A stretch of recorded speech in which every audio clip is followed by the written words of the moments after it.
是不是内心希望透过旋流就会让你想起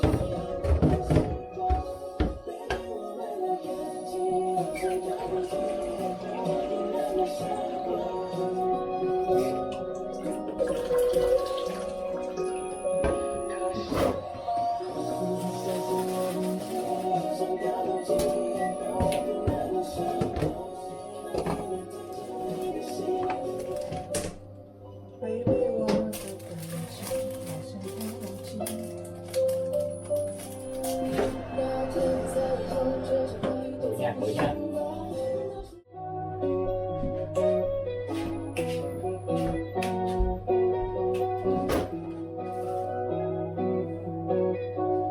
Bữa ăn à?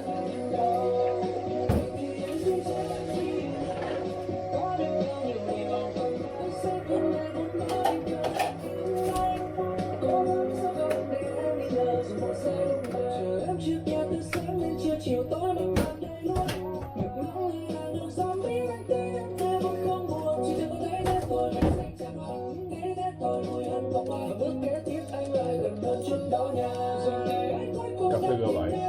chắc chắn anh về anh sẽ không bao giờ quên xin mơ mình nghe thôi Cà phê xứ Thiệt.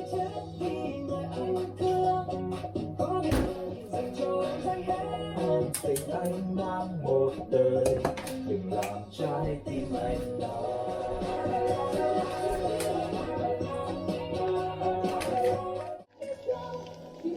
Mì udon.